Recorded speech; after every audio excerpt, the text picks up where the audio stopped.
All this time, we've been talking about the global execution context and how it's created and executed. But we also mentioned that functions are special in regards to this. Here we'll talk about function invocation and the execution stack. And we're going to introduce this concept that will be fundamental to understanding some very important and advanced concepts in JavaScript. Before we do that, though, we've rather casually used a word here, a word that sounds a lot more complex than it really is. Big word alert.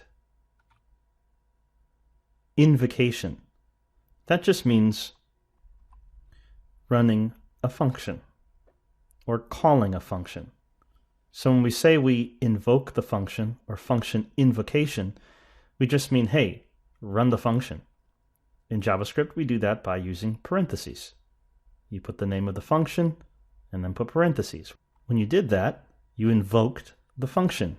You told the JavaScript engine to run it.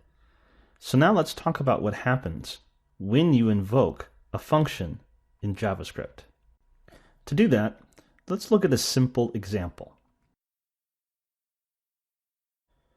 So I have a function B that I've created. It does nothing. A function A that calls or invokes function B.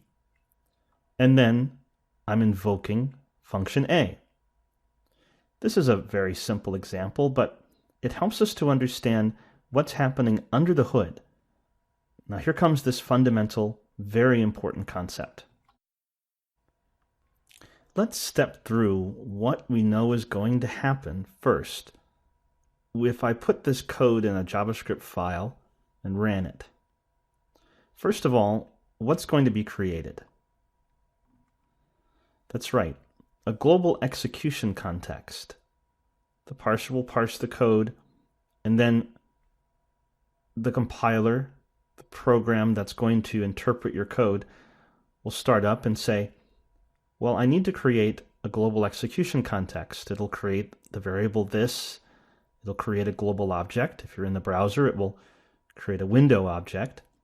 And then it will attach these functions to it. It will set up the memory space for them in the creation phase of the execution context, that first phase. So B and A will be in memory. And then the code will be executed line by line. Now, it won't execute anything in those functions because they haven't been invoked. But when it hits A at the bottom, and it says, I'm supposed to invoke or call or run that function A, here's the thing that actually happens. A new execution context is created and placed on what's called the execution stack. And a stack is just what it sounds like. One on top of the other on top of the other. And whichever one is on top is the one that's currently running. So anytime you execute or invoke a function in JavaScript, a new execution context is created and put on the execution stack. So the execution context is created, just like the global one. It will have its own space for variables and functions. It will go through that create phase, and then it will execute line by line the code within the function. However, if I have another function invocation, it's going to stop at that line of code and create another execution context and run that code. Now, in the case of B, there is no code to run, but this is how function invocation happens in JavaScript. Every function creates a new execution context, which runs through the create phase and then executes the code line by line within the function. When B finishes, because it's at the top of the stack, it will get popped off the stack, then A, then back down to global. Notice that this doesn't matter. The order lexically doesn't matter, nor does the rest of the code that happens to be surrounding those function calls. For example, Let's suppose we put A above B, and we had some other code surrounding these function calls.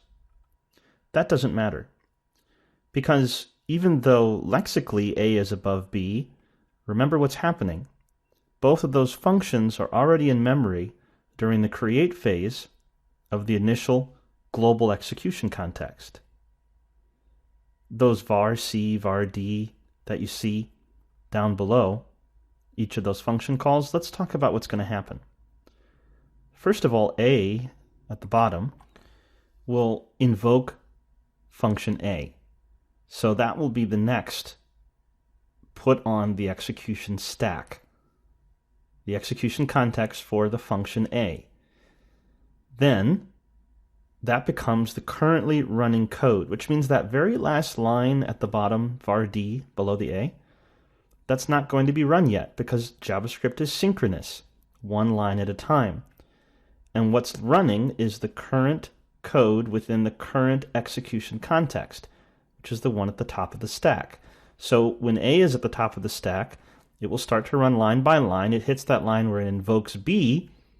B creates a new execution context, so that becomes the top of the stack.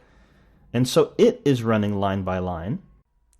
And it runs its single line of code there. And only when it finishes will we go back to finishing A. Why? Because when the function finishes, the execution context is what's called popped off of the stack. So now what's the current execution context again? A. So it runs the next line of code that hadn't yet been run inside that execution context, meaning that var C line. And then when A is finished, it's popped off the stack, and the next line of code that hasn't yet been run in the global execution context is run, which is that very last var D. See how that works? Every time a function is called, a new execution context is created for that function. The this variable is created for that function. The variables within it are set up during the creation phase. And the code is executed line by line, but every time a function is invoked, even if it's invoking itself, a new execution context is created, put on top of the stack, and then when the function finishes, it's popped off. And whatever's at the top is what's currently running, line by line, synchronously. This concept is very important to have in your mind as your mental model for what's happening as you're invoking functions, because it has to do with the rest of what we're going to discuss.